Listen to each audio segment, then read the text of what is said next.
اس پاک خاتون کے پاس اللہ کا فرشتہ آیا اور کہا، اے کنواری مریم، اللہ تجھے ایک نیک اولاد عطا کرنا چاہتا ہے۔ خاتون نے کہا، یہ کیسے ممکن ہے جبکہ مجھے کسی مرد نے چھوا تک نہیں۔ فرشتے نے کہا، ایسا کرنا تیرے رب کے لیے بہت آسان ہے۔ وہ نیک اور پارسا خاتون کون تھی جو قیامت تک پاک دامنی کی مثال بن گئیں؟ وہ خاتون جسے اللہ نے اپنے زمانے کے تمام عورتوں پر برتری عطا فرمائی۔ حضرت بی بی مریم علیہ السلام کے والد کا نام عمران اور والدہ کا نام حنہ تھا۔ حضرت عمران حضرت سلیمان علیہ السلام کی اولاد میں سے تھے اور ان کی اہلیہ حنہ داؤد علیہ السلام کی اولادوں میں سے تھیں۔ حضرت عمران بنی اسرائیل میں بڑے عابد، زاہد اور عالم تھے، اس لیے مسجد اقصی کی امامت لوگوں نے آپ کے سپرد کی ہوئی تھی۔ حضرت حنہ کے ہاں اولاد نہ تھی۔ ایک روز آپ نے ایک درخت کے سائے میں ایک چڑیا دیکھی جو اپنے بچے سے پیار کر رہی تھی اور اسے دانہ کھلا رہی تھی۔ یہ منظر دیکھ کر آپ کا دل بھر آیا اور آپ نے بارگاہ الہی میں اولاد کے لیے دعا کی، لہٰذا اللہ نے آپ کی دعا قبول فرمائی۔ حضرت مریم کی پیدائش سے قبل آپ کی والدہ نے منت مانی کہ اپنی اولاد کو بیت المقدس کی خدمت کے لیے نظر کر دیں گی۔ بنی اسرائیل کے یہاں یہ روایت تھا کہ جو لڑکا اللہ کی نظر کر دیا جاتا تھا وہ نہ شادی کرتا تھا نہ دنیاوی مشاغل میں دلچسپی لیتا تھا، صرف عبادت گاہ میں خدمت کرتا اور خود عبادت میں مشغول رہتا تھا۔ لہٰذا حنہ نے اللہ سے بیٹے کے لیے دعا کی تھی، لیکن ان کے ہاں بیٹے کے بجائے بیٹی کی پیدائش ہوئی۔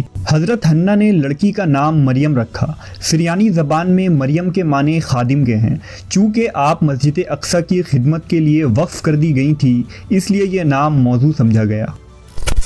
حضرت مریم کی ولادت سے قبل ہی آپ کے والد وفات پا گئے، اس لیے حنہ نے ولادت کے بعد آپ کو ایک کپڑے میں لپیٹ کر بیت المقدس کے علماء کے سامنے پیش کر دیا تاکہ وہ انہیں اپنی کفالت میں لے لیں۔ جب حضرت مریم بیت المقدس میں لائی گئیں تو مجاوروں کے درمیان اختلاف پیدا ہو گیا۔ ہر کوئی خود کو آپ کا زیادہ حقدار سمجھتا تھا۔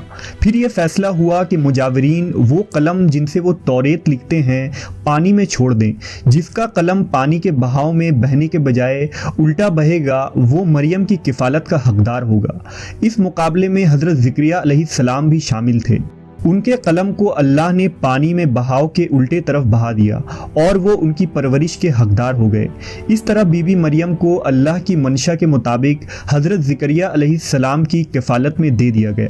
حضرت زکریا کی بیوی حضرت مریم کی خالہ لگتی تھی، لہٰذا ان سے بڑھ کر ان کی بہتر پرورش اور کوئی نہ کر سکتا تھا۔ حضرت مریم علیہ السلام دوسرے بچوں کی بنسبت بہت تیزی کے ساتھ بڑھتی رہیں۔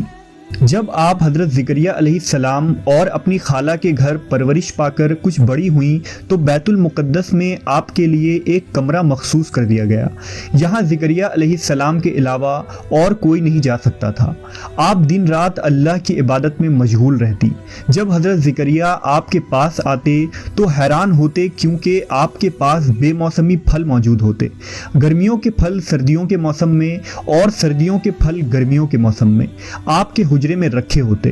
جب حضرت زکریا علیہ السلام حضرت مریم سے پوچھتے کہ یہ پھل کہاں سے آتے ہیں، انہیں کون دے جاتا ہے، تو حضرت مریم فرماتی، اللہ کے پاس سے۔ اللہ نے بی بی مریم کو پسندیدہ اور مومنہ بندی میں شمار کیا تھا، جیسا کہ سورہ آل عمران میں ارشاد ہوا، اور جب فرشتوں نے کہا، اے مریم، بے شک اللہ نے چن لیا ہے تمہیں اور خوب پاک کر دیا ہے اور پسند کیا ہے تمہیں سارے جہان کی عورتوں سے، اے مریم خلوص سے عبادت کرتی رہو اپنے رب کی اور سجدہ اور رکوع کرنے والوں کے ساتھ۔ بی بی مریم جس مقصد کے لیے چنی گئی تھی وہ ابھی باقی تھا۔ آپ دن رات اللہ رب العزت کی عبادت اور ریاضت میں مشغول رہتی تھی، یہاں تک کہ بنی اسرائیل میں یہ مشہور ہو گیا کہ بی بی مریم نہایت ہی عبادت گزار، پاکیزہ اور متقی خاتون ہیں اور لوگ آپ کا بہت عزت و احترام کرنے لگے۔ پھر وہ وقت آیا جب جبرائیل علیہ السلام حضرت مریم کے پاس تشریف لائے۔ بی بی مریم ایک غیر مرد کو اپنے حجرے میں دیکھ کر پریشان ہو گئیں۔ حضرت جبرائیل آپ کے پاس انسانی شکل میں تشریف لائے تھے۔ حضرت مریم آپ کو دیکھ کر بولی، اگر تو کوئی خدا ترس انسان ہے تو تجھ سے خدائے رحمان کی پناہ مانگتی ہوں۔ حضرت جبرائیل آپ کو تسلی دیتے ہوئے اور پیغام الہی سے باخبر کرتے ہوئے فرماتے ہیں، میں تو تیرے رب کا فرزدادہ ہوں اور اس لیے بھیجا گیا ہوں کہ تجھے ایک پاکیزہ لڑکا دوں۔ کنواری مریم حیران ہو کر فرماتی ہیں، میرے ہاں لڑکا کیسے ہوگا جبکہ مجھے کسی آدمی نے چھوا تک نہیں اور نہ میں کوئی بدکار عورت ہوں۔ حضرت جبرائیل نے کہا، ایسا ہی ہوگا، تیرا رب فرماتا ہے کہ ایسا کرنا میرے لیے بہت آسان ہے، اور ہم ایسا اس لیے کریں گے کہ اس لڑکے کو لوگوں کے لیے ایک نشانی بنائیں اور اپنی طرف سے ایک رحمت، اور یہ کام ہو کر رہنا ہے۔ حضرت جبرائیل نے بی بی مریم کے گریبان میں پھونک مار دی جس سے آپ کا حمل ٹھہر گیا۔ جب حضرت مریم حاملہ ہوئیں تو یہ خبر بنی اسرائیل میں عام ہو گئی کہ حضرت مریم حاملہ ہو گئی ہیں۔ اس پر بہت سے لوگوں نے زکریا علیہ السلام کے گھر آنا جانا بند کر دیا اور آپ پر الزام بہتان لگانے لگے۔ حضرت مریم بیت المقدس سے نکل گئیں اور دور ایک مقام پر جا کر ٹھہری۔ آپ اس مقام پر تنہا رہ رہی تھی کہ ایک دن آپ کو درد ذہ شروع ہو گیا۔ آپ نے ایک درخت کا سہارا لیا اور تنے کو پکڑ کر نیچے بیٹھ گئیں۔ آپ جس درخت کے پاس بیٹھی تھیں وہ ایک خشک درخت تھا۔ جب آپ اس درخت کو ہلاتیں تو معجزے سے وہ درخت سرسبز ہو کر پھل دیتا تھا۔ حضرت مریم درد سے بے چین تھیں، بدنامی کا خیال تھا۔ آخر گھبرا کر کہنے لگیں کہ کاش میں پہلے مر گئی ہوتی اور بھولی بسری ہو گئی ہوتی۔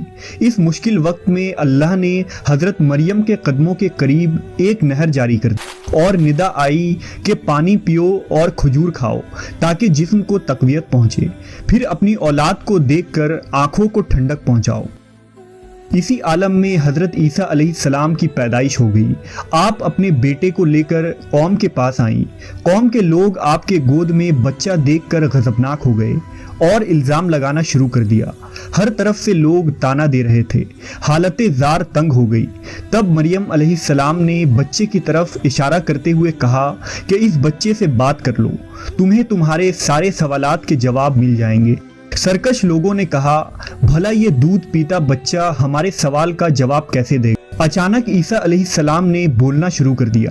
بچے نے کہا، بے شک میں اللہ کا بندہ ہوں، مجھے اس نے کتاب دی ہے اور مجھے نبی بنایا ہے اور مجھے بابرکت بنایا ہے جہاں کہیں ہوں، اور مجھے نماز اور زکوٰۃ کی وصیت کی ہے جب تک میں زندہ ہوں، اور اپنی ماں کے ساتھ نیکی کرنے والا، اور مجھے سرکش بدبخت نہیں بنایا، اور مجھ پر سلام ہے جس دن میں پیدا ہوا اور جس دن مروں گا اور جس دن زندہ کر کے اٹھایا جاؤں گا۔ اس کے بعد حضرت مریم حضرت عیسیٰ علیہ السلام کو لے کر مصر چلی گئیں۔